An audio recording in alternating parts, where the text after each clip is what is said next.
So hey guys, welcome back to my channel and I hope you all will be very good. तो आज मैं आपके साथ इडली बनाने की बहुत ही ऑथेंटिक रेसिपी शेयर करने वाली हूँ। वैसे इडली एक साउथ इंडियन डिश है, पर इसके स्वादिष्ट स्वाद की वजह से यह आपको पूरे भारत में कहीं भी खाने को मिल जाएगी। इसे बनाना भी बहुत आसान है। इसे दाल और चावल से बनाते हैं। इसमें उड़द दाल का यूज़ किया जाता है। तो चलिए ज़्यादा टाइम वेस्ट ना करते हुए हम आज की रेसिपी स्टार्ट कर लेते हैं। तो सबसे पहले मैंने यहाँ पे इस ग्लास का यूज़ किया है दाल और चावल के मेजरमेंट के लिए। मैंने इस ग्लास से एक ग्लास भर के यहाँ पे उड़द की दाल ली है। मैंने यहाँ पे बिन छिलके वाली फ्रेश उड़द की दाल ली है। ये मार्केट में आसानी से अवेलेबल होती है। आप चाहें तो छिलके वाली दाल का भी यूज़ कर सकते हैं। साथ ही मैंने चावल के लिए भी इसी बड़ी ग्लास का यूज़ किया है। मैंने इस ग्लास से भर के 3 ग्लास चावल लिया है। हमें चावल की क्वांटिटी दाल की क्वांटिटी से 3 गुना रखनी है। मार्केट में इडली के चावल आसानी से अवेलेबल होते हैं, जो कि देखने में छोटे साइज़ के होते हैं, लेकिन मैंने यहाँ पे जो हम डेली चावल यूज़ करते हैं इडली बनाने के लिए, मैंने उन्हीं चावल का यूज़ किया है। दाल चावल के साथ ही हमने यहाँ पे लिया है मेथी दाना। मैंने यहाँ पे 2 चम्मच मेथी दाना लिया है। मेथी दाना से इडली के बैटर को फर्मेंटेशन होने में काफ़ी हेल्प हो जाती है। तो अब हम इन्हें अच्छी तरीके से वॉश कर लेते हैं। तो मैंने यहाँ पे दाल चावल को 3 से 4 बारी अच्छे से वॉश कर लिया है एंड अब हम इसे ओवरनाइट सोक होने के लिए रख देंगे। हमें दाल और चावल को मिनिमम 8 घंटे के लिए कवर करके रखना होता है, जिससे अच्छी तरीके से सोक हो जाते हैं। यहाँ पे मैंने दाल और चावल को कवर करके 8 घंटे के लिए रख दिया था एंड 8 घंटे हो गए हैं। तो अब हम इन्हें चेक कर लेते हैं। सबसे पहले मैं यहाँ पे चावल को चेक कर रही हूँ। तो आप देख सकते हैं कि चावल हमारा बहुत ही अच्छी तरीके से सोक हो गया है। इसका कलर बिल्कुल भी चेंज हो गया है। इसी के साथ मेथी दाना है, जो कि ये भी अच्छी तरीके से सॉफ्ट हो गया है। इसी के साथ हमारी दाल भी, जो कि बहुत ही अच्छी तरीके से सॉफ्ट हो गई है। तो अब हम इन दाल चावल और मेथी के दानों को मिक्सर में अच्छी तरीके से पीस लेते हैं। दाल को पीसने से पहले मैंने यहाँ पे दाल का एक्सेस वाटर निकाल दिया था एंड दाल को पीसते समय हमें सिर्फ उतना ही पानी ऐड करना है जितने में हमारी दाल आसानी से पीस जाए। दाल के साथ मैंने यहाँ पे जार में ये मेथी दाने भी ऐड कर लिए हैं एंड अब हम दाल को बारीक होने तक 2 से 3 मिनट के लिए पीस लेते हैं।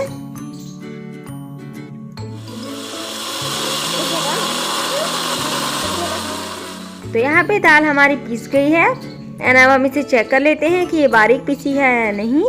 तो यहाँ पे आप देख सकते हैं कि दाल हमारी एकदम से बारीक पीसी है एंड अब हम इस दाल को एक बड़े बर्तन में ट्रांसफर कर लेते हैं। हमें ध्यान रखना है कि हमें दाल और चावल को पीसने के बाद एक बड़े बर्तन में निकालना है, क्योंकि फर्मेंट होने के बाद इसकी क्वांटिटी बढ़ जाती है। तो अब हम दाल को भी पीस लेते हैं।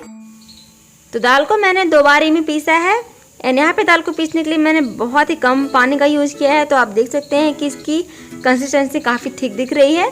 तो अब सेम प्रोसेस से हम चावल को भी पीस लेते हैं।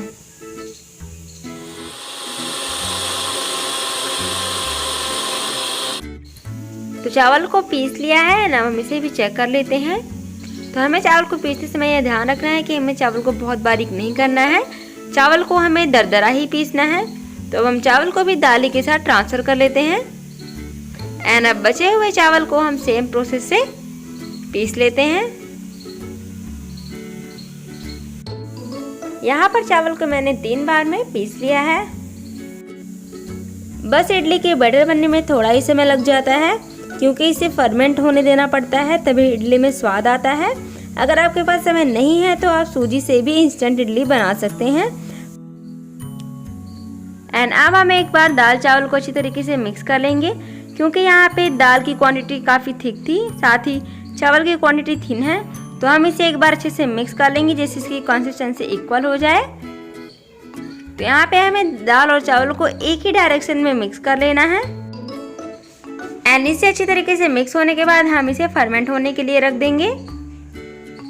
फर्मेंट होने के बाद हमारी इडली काफ़ी फ्लफी बनती है, साथ ही ये बहुत हेल्दी भी होती है, क्योंकि फर्मेंट की हुई चीज़ें हमारे हेल्थ के लिए काफ़ी फ़ायदेमंद होती हैं। तो अब इस बैटर को हम कवर करके फर्मेंट होने के लिए रख देंगे। गर्मियों के मौसम में ये 12 घंटे में फर्मेंट हो जाता है, लेकिन सर्दी के मौसम में इसे 20 से 24 घंटे लग जाते हैं। 12 घंटे हो गए हैं एंड अब हम इडली की बैटर को चेक कर लेते हैं कि अच्छी तरीके से फर्मेंट हो गए हैं या नहीं।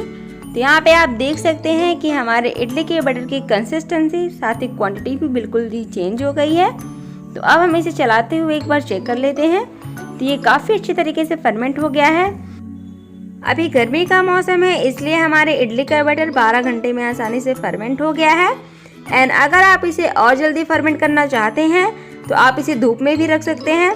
साथ ही आप चाहें तो इसे किसी डार्क प्लेस में रख सकते हैं, जिससे ये बहुत ही जल्दी फर्मेंट हो जाते हैं। तो अब मैंने यहाँ पे ऐड किया है 1 चम्मच नमक। यहाँ पे मैंने इडली में 1 चम्मच ही नमक ऐड किया है, क्योंकि इडली में नमक की ज़्यादा मात्रा अच्छी नहीं लगती है। एंड आप अपने टेस्ट के अकॉर्डिंग एडजस्ट कर सकते हैं। तो इडली का बैटर हमारा इडली बनाने के लिए बिल्कुल से रेडी है एंड इसकी कंसिस्टेंसी भी बिल्कुल परफेक्ट बनी है। तो चलिए हम फटाफट से इसकी इडली बना लेते हैं। तो इडली बनाने से पहले हमें इडली मोल्ड को तेल से अच्छी तरीके से ग्रीस करना होता है। तो सबसे पहले हम इडली मोल्ड को ग्रीस कर लेते हैं। तो यहाँ पे मैंने इस ब्रश का यूज किया है इडली मोल्ड को ग्रीस करने के लिए।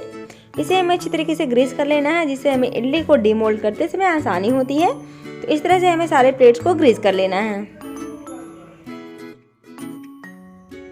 तो यहाँ पे मैंने सारे प्लेट्स को अच्छी तरीके से तेल से ग्रीस कर लिया है। तो अब हम इसमें बैटर डालते हैं। हमें यहाँ पे खंडों में एक एक करके बैटर डालना है। हमें इस बात का ध्यान रखना है कि हमें इसे ज़्यादा फुल नहीं करना है, क्योंकि अभी हमारी इडली स्टीम होने पर फूलेगी। तो इसे फूलने के लिए स्पेस होना चाहिए। तो इस तरह हम सारे प्लेट्स में बैटर को अच्छी तरीके से डाल लेंगे। तो यहाँ पे मैंने सारे प्लेट्स में बैटर डाल दिया है। प्लेट्स हमारे बिल्कुल से रेडी हैं। तो चलिए अब हम इसकी स्टीमिंग प्रोसेस की ओर चलते हैं। तो यहाँ पे मैंने लिया इडली स्टैंड एंड यहाँ पे हमें पानी डालते समय ध्यान रखना है कि हमें इस लाइन से हल्का नीचे ही पानी रखना है। और यहाँ पे मैं डाल रही हूँ 1 निचोड़ा हुआ नींबू, जिससे यहाँ पे इसका पार्ट ब्लैक नहीं होता है। तो अब हम सारे प्लेट्स को इडली स्टैंड में लगा देते हैं एंड अब हम इसे स्टीम कर लेंगे। तो अब हम इसे कवर करके हाई टू मीडियम फ्लेम पे 10 to 15 मिनट के लिए अच्छी तरीके से स्टीम कर लेते हैं। 15 मिनट्स हो गए हैं एंड अब हम इसे चेक कर लेते हैं कि हमारी इडली अच्छी तरीके से स्टीम हुई या नहीं। तो यहाँ पे आप देख सकते हैं कि हमारी इडली अच्छे से फूल गई है, लेकिन अब हम इसे चेक कर लेते हैं एक बारी। इसे चेक करने के लिए मैंने यहाँ पे एक नाइफ का यूज किया है। इसे हम इसमें डालेंगे एंड यहाँ पे अगर हमारा नाइफ क्लीन निकल आता है तो इसका मतलब है कि हमारी इडली अच्छी तरीके से स्टीम हो गई है। तो अब हम कर रहे हैं गैस का फ्लेम ऑफ एंड अब हम सारे प्लेट्स को ठंडे होने के लिए निकाल देंगे। तो यहाँ पे मैंने सारे प्लेट्स को निकाल दिया है जो कि ठंडे हो रहे हैं। तो जैसे ये हल्का ठंडा होता है तो अब हम सारे प्लेट से इडली को डीमोल्ड कर लेते हैं।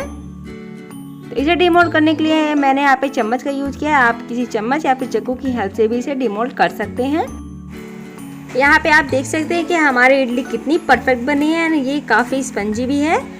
तो इस तरह से हम सारे इडली को इडली मोल्ड से रिमूव कर लेंगे एंड आप ये भी देख सकते हैं कि इसे निकालने में एक भी प्रॉब्लम नहीं हो रही है, बहुत ही आसानी से निकल जा रहा है। तो इस तरह से हम सारे इडली को डिमोल्ड कर लेते हैं।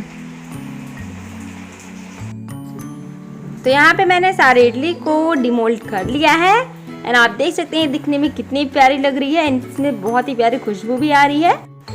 दाल और चावल से बनी ये इडली खाने में काफ़ी ज़्यादा टेस्टी होती है, साथ ही बहुत हेल्दी भी होती है। इस इडली में बैटर बनाने में लगभग 2 दिन का टाइम लग जाता है, साथ ही 1 दिन पूरा इसे फर्मेंट होने में भी लग जाता है, जिसकी वजह से काफ़ी हेल्दी साथ ही बहुत ही ज़्यादा टेस्टी होती है। तो यहाँ पे आप देख सकते हैं कि हमारी इडली गरम गरम सर्व करने के लिए बिल्कुल से रेडी है। आप इसे चाहें तो फ्राई भी कर सकते हैं या फिर इसे आप नारियल की चटनी, सांभर या फिर धनिया की हरी चटनी के साथ भी सर्व कर सकते हैं। ये खाने में बहुत ही ज़्यादा टेस्टी होती है। आप एक बार इस रेसिपी को जरूर ट्राई करें एंड आई होप आपको ये वीडियो जरूर पसंद आई होगी। So stay safe, stay connected. Thank you.